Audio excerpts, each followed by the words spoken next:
runtii sharaf weyn bay noo tahay inaynu maanta soo gaadhno guntii iyo gunaanadkii shir sanadeedkii wasaaradda ee muddada 3 maalmood ka socday Hotel Sow magaalada Boorame. muddada 3 maalmood waxaanu muujinay wada tashi, xog wadaag iyo aragti curin guud oo aynu ku falanqaynayno waxyaabihii sanadkii hore ku jira qorshihii hore sanadka 2020 inagoo xooga saarnay dejinta qorshe sanadeedka sanadka 2021 qaab dhismeedka wasaaradda iyo sidaynu u dhaqaajin lahayn howlaha hortaagan ee wasaaradda. shirkii guul buu ku dhammaaday, wuxuu ku soo dhammaaday inaynu dejino qorshihii sanadka, wuxuu ku soo dhammaaday inaynu ka faa'iidaysano wixii wanaagsanaa aynu qabanay sanadkii hore, isla markaana shirku waxaa ka soo baxay go'aamo muhiima oo waxtaraya wasaaradda howlaheeda iyo qaranka Soomaaliland intaba. ugu horreyn wuxuu kulanku bawaadinayaa shaqaalihii iyo madaxdii wasaaradda ee ku howlanaa muddadii toddobaadyada ahaa qabanqaabada, hirgelinta, hagista, habmaamuuska iyo socodsiinta madashan wanaagsan shirki ka socday.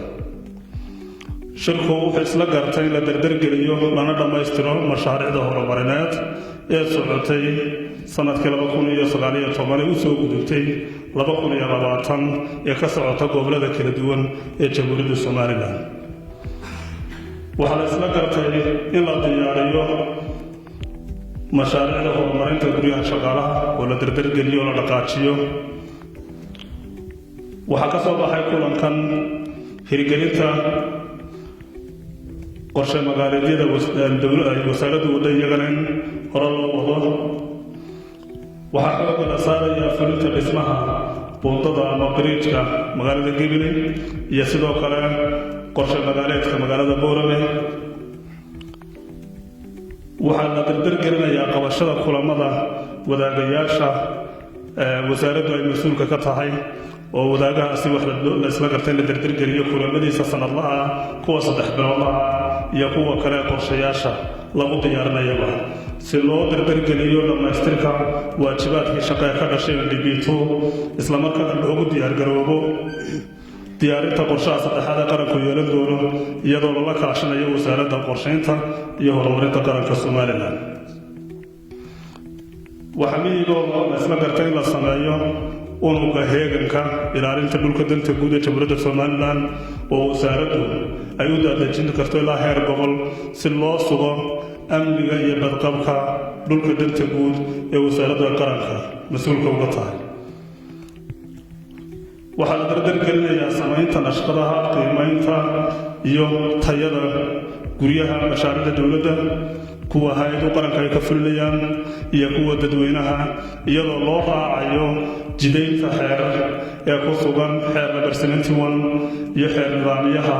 01/2018 qodobadooda 30 iyo 40 iyadoo la tala raacayo. arrintaasna waa la dardargelinaya.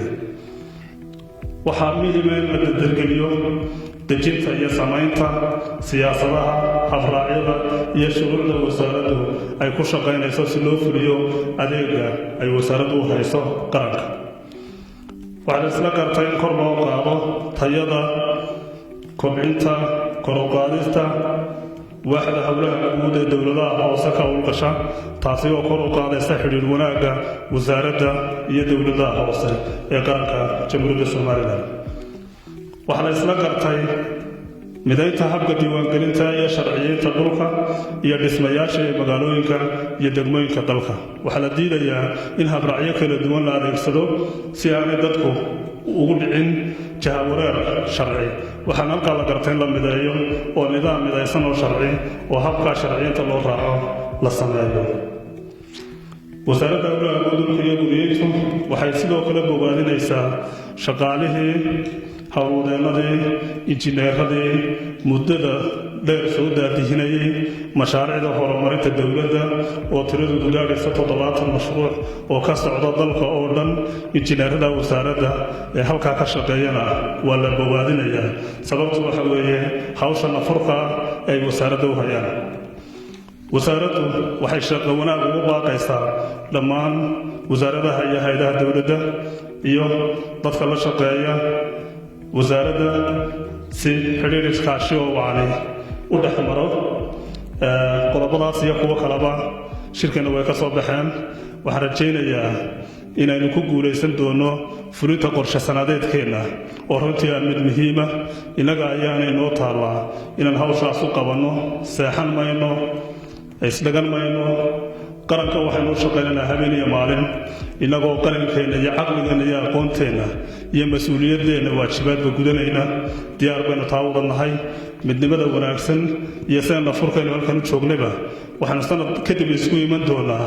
innagoo intaan qorshaynay iyo in kan badanba qabannay ammaanta iyo sharafna waxa yeelanaya waa idinka aad iyo aad baan idinku mahadnaqayaa waxaan jecelahay wasiirka wasaaradda ood og tihiin odaynimada iyo dulqaadka iyo hogaaminta waxa halkaan ku qabanaba inuu isagu leeyahay wasiirkaan ku soo dhaweynayaa kelmadaha ugu dambeeyaan ku soo dhaweynayaa